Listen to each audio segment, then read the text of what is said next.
好 ，Ken your turn。好，我们现在欢迎美国的那个富都 College 的那个Ken Paoli 教授由他风趣的演讲，我们会有很大的收获。This is the hypermetric approach to rhythm in computer-assisted algorithmic composition. And basically, hypermeasure and hypermeters are terms that were credited to Edward T. Cohn back in the 60s. He was really writing about musical performance and came up with these terms, basically believing that while you have beats within a measure, and that you have strong and weak beats, and then you have strong and weak measures within a phrase. He didn't feel that that term of the musical phrase really talked about a more organic approach to rhythm that stretched farther than a phrase. Peter Westergaard basically described hypermeasures as measure-like structures made up of measures the way that measures are made up of beats. And hypermeter has been described as the combination of measures on a metrical basis. This would include reoccurring of equal-sized measure groups and a pattern of alternating strong and weak groups. So basically, this has been embraced by Schenkerian theorists, who of course are looking at a gestalt or a top-down approach to the analysis. And some have followed that. Lerndal and Jackendorf, in their generative theory of music, do not refer to Schenker as much, but they talk about their groupings. In any instance, it doesn't matter how they approach it, they're still talking about a hierarchical analysis of rhythm. Schenker himself doesn't really say anything about it. The background in a Schenkerian analysis is based on two-part counterpoint and therefore is really rhythmless. When you look at the middle grounds in a Schenkerian analysis, that's where the rhythm begins to take shape. But he does not write anywhere near as much about rhythm as he did about melody and harmony. So basically, this gave me the idea to come up with a program that would allow me to use a gestalt approach to rhythm. And that means that I wanted to come up with the time span, and that I wanted to fill that time span with rhythmic motives. And then I wanted, as the time span ended, I wanted a new set of motives to come along. So what I did was I put a control slider into a clock module, and the clock module has a hold, an on and off switch, which basically will hold the values of the clock. I took the tempo, and basically I used that MS clock to change the tempo as well. Now I've got it automated because I'm using a random integer to do it, but you could turn that off and you could manually adjust.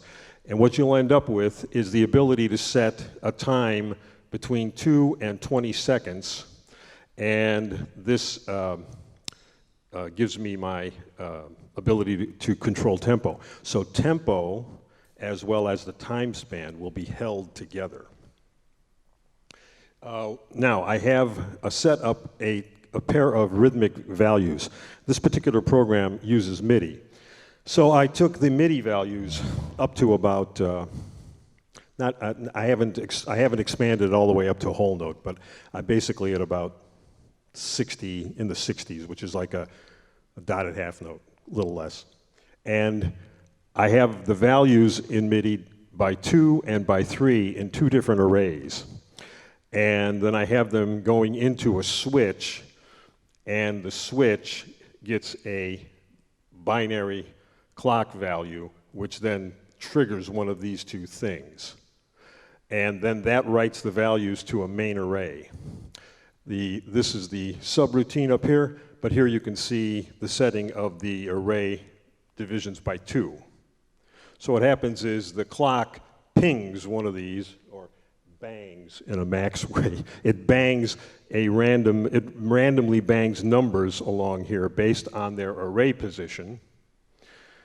And then that goes out to the main array. Now the main array is a random read and write address array. So it is getting I put a display slider in there so that I could actually see the contents of the main array. And then I take the written values, and I have two different things. I have an addresser, which is a kind of stepping clock, and then I have an addresser clock. So one of those clocks basically gets held. The other clock, while that value is being held, is banging and filling up the other arrays. So what the net result is that I'm getting a series of values in the main array. Then in the second and third array, it's taking those values and it's rearranging them. So it is all the same rhythmic values, but they are not all the same order. So the order of the arrays is different. And that looks like this. And that doesn't mean anything to you. Okay, so then sometimes you want to take the output of a program like this and you want to put it into a notation program like Finale, Sibelius. And so you want to quantize the rhythm so that it makes it easier when you turn it into notes. So then again, you might not want to quantize the rhythm. So I put the three arrays in, and of course, I have a switch. Now that switch up there, it seems to me that you can, there we go. People bother airplane pilots with these things. I can't even get it on the screen here. You can change this manually. So this is not automated. Now, that goes to a unirhythm subroutine, because as I was listening to the output, music sometimes has homorhythm, where everybody's playing the same rhythmic value. So I put in a subroutine that allows me to do that. I can get the same rhythmic values or not. So you can see each one of these switches has the array or the quantized value, and the knob determines exactly which state you would have, 0 or 1. And that's the way the unirhythm would then work. You get the raw arrays, and you get the quantized arrays. They go into a switch. That goes out to the MIDI module. And that's the breakdown of the unirhythm. Then you have to have some melody. So you could do melody any way you want to in a program like this. I decided to use Zanaka's sieve theory to organize these. And so what I have is the range of the piano. And again, I have them going into 3 different arrays. And each one of them will have a different sieve number and a different residual class number. The net result is the output of those 3 arrays goes into the super array, which basically takes all those values and put them together. The net result is that as you move through the different octaves, you don't get the same pitch class in every octave. You get a different pitch class in every octave. Pretty good, huh? Crafty. And then you can put a range adjust if you want to adjust it for a particular instrument. And the random integer basically bangs different values in this that is sent out. And that looks like this.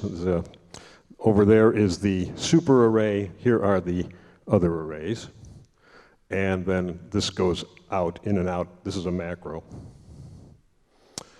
And of course, you have to do some other things to make it sound musical. One of them is velocity. So here I designed a velocity range. MIDI goes 0 to 127, MIDI 1.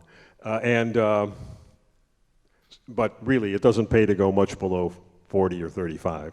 So I put in 3 ranges, and of course, that goes out through a switch, and that goes out. And so as the instruments change, as the time changes, I should say, with each tempo and phrase change, the velocity changes as well. And that's the velocity subroutine. And of course, you have to have MIDI output. So the clock is getting the value array switch. The notes are coming from the melodic sieve. The transposition is going like a synthesizer, plus or minus 6 in a macro, and velocity comes from the velocity range macro. And that is what the MIDI voice looks like. Each one of these is like a MIDI module. And here's the control panel. Tempo, duration, the ability to change the quantize on and off. The most important switch, the mute switch, which stops the noise.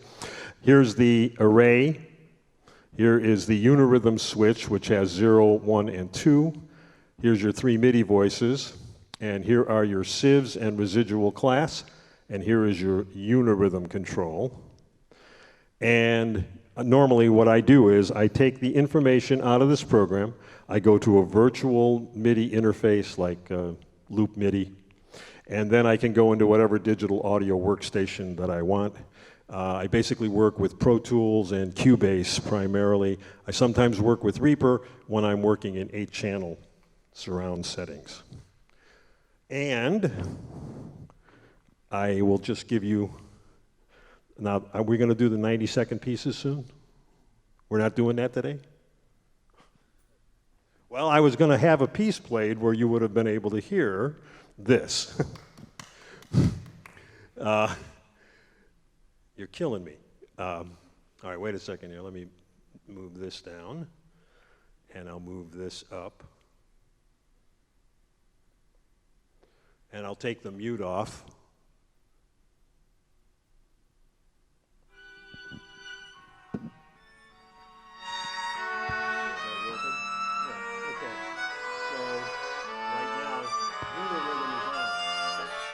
By the way, this has been playing since 11 o'clock this morning.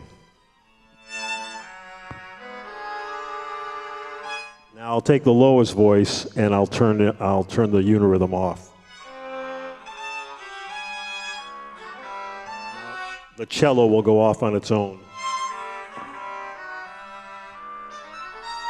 can see the duration and tempo changing, as well as the array contents.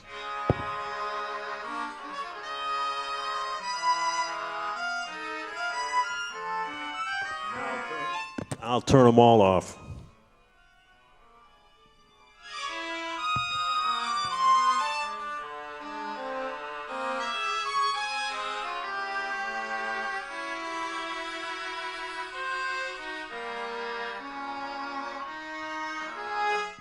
And I told you how important this is.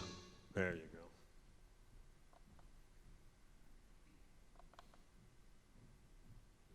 All right, you want to hear the piece, don't you? Yeah. Well, you'll kind of hear it this way. Got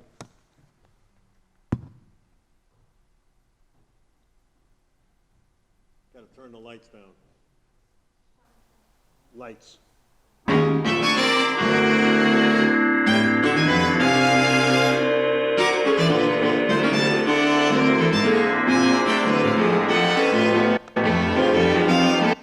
We can wait for the lights to go down. I flew 8,000 miles, 22 hours. You're going to hear this 90-second piece. Nobody gets up and nobody leaves. Hey, where are you going? I'm going to hunt him down when I get out of here. Lights down? Lights? Lights down.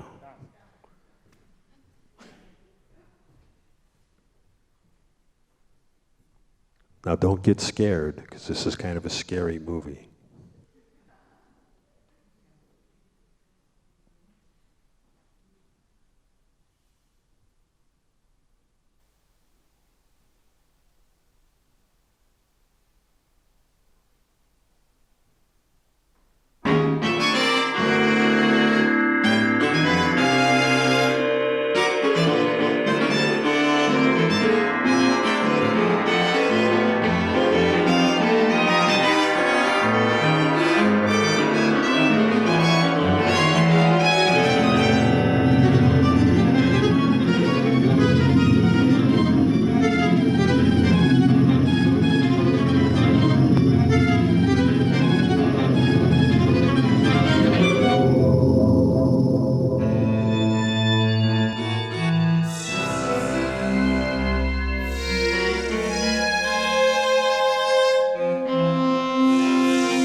Don't say encore. I have plenty of music with me.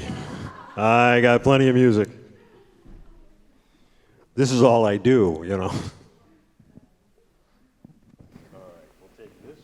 Okay, thank you. So everything AI generated, if we can organize as a sound, organized sound is music. So what I mean is, what kind of the music technical things is not so important. The important thing still, the organized sound is good. So you can use that for game, background music, everything, no problem. Not just focus on the neural network algorithm.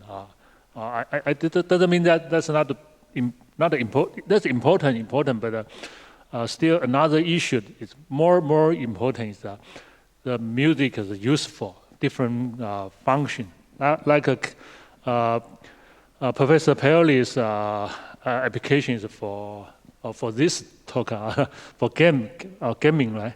Or any kind of cartoon, everything 啊，所以我的意思是说，是看应用啊，应用的好的话，就是 AI 其实怎么任何的生产方法各式各样都有啊，不用说迷信于某一种，说这种就特别好，没有这回事啊，就能够有用得到啊。这 music 这音乐就是有组织的声音，大概是这样。啊，谢谢哈，谢谢那个 Professor Perley 的演讲，好，非常风趣。